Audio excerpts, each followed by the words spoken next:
Halo, assalamualaikum, selamat siang sob. Ketemu di video vlog saya ya. Oke, di video kemarin kita sudah membahas yaitu syarat-syarat apa saja yang harus dipenuhi sebelum kita bekerja ke negara Taiwan ya. Dan video ini merupakan kelanjutan dari video yang kemarin ya, yaitu tentang tahap-tahap apa saja yang harus dilalui sebelum kita bekerja ke negara Taiwan. Oke, nggak perlu berpanjang lebar di awal lagi, kita langsung aja masuk di pembahasannya.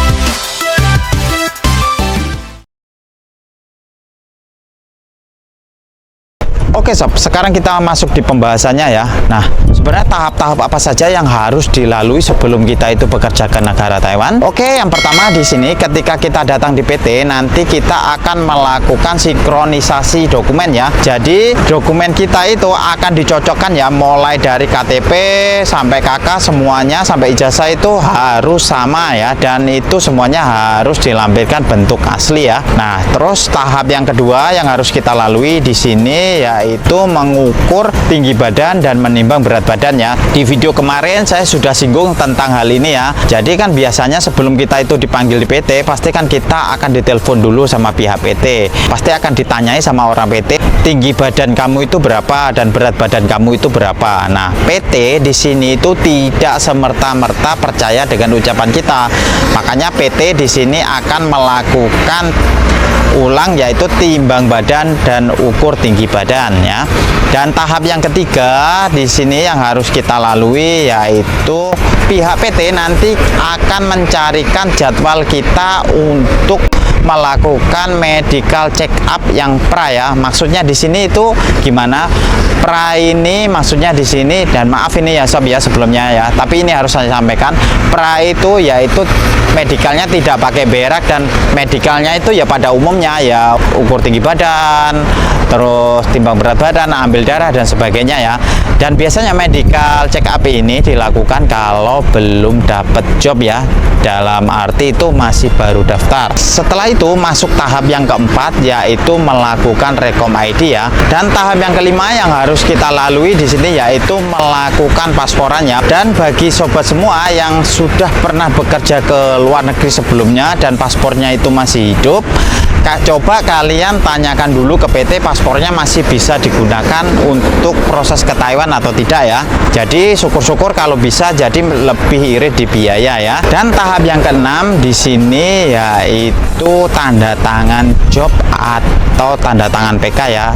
Nah, sekarang itu disebutnya itu suhan ya.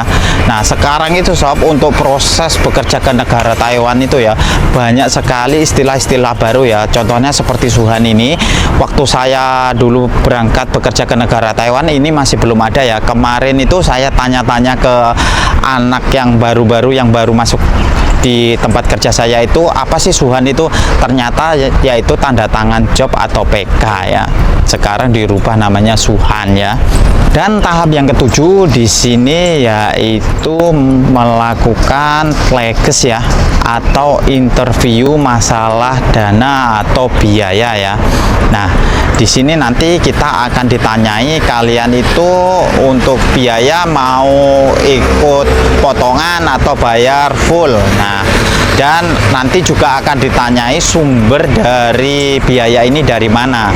Dan nanti ketika interview, terutama yang ikut potongan ya atau pengajuan pinjaman itu, maksimal itu katanya tidak boleh melebihi dari 15 juta ya sob ya. Dan tahap yang ke-8 di sini yaitu melakukan medical full ya. Dan sekali lagi saya minta maaf ya kalau ucapan saya ini tidak sopan ya, tapi memang adanya seperti ini ya. Nah, jadi untuk medical full ini sudah pakai berak ya sob ya, atau buang air besar ya.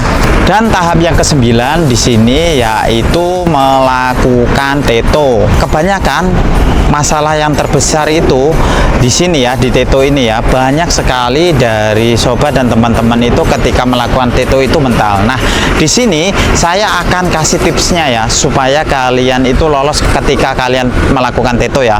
Yang pertama di sini yang penting penting itu nomor NIK kalian itu sama ya, antara KTP dengan KK ya. Yang kedua atau yang terakhir di sini, ketika kalian itu di interview sama orang Teto, kalian itu santai saja, tidak usah gugup ataupun jawabnya gagap ya. Nah, santai aja karena ini yang ditanyain hanya seputar dokumen kalian ya. Intinya itu tentang biodata kalian ya yang ditanyakan sama orang Teto ini ya. Jadi santai saja, tidak usah terburu-buru untuk menjawabnya. Yang penting kalian itu tidak gagap ya. Itu insya Allah kalian pasti sudah lolos untuk Teto ini ya. Dan tahap yang ke-10 di sini yaitu melakukan PAP ya. Apa sih PAP itu? PAP adalah pembekalan akhir pemberangkatan. Jadi sebelum kita terbang ke negara Taiwan itu, kita itu akan di briefing ya. Dan biasanya PAP ini akan dilakukan kalau jadwal penerbangan kita sudah keluar ya.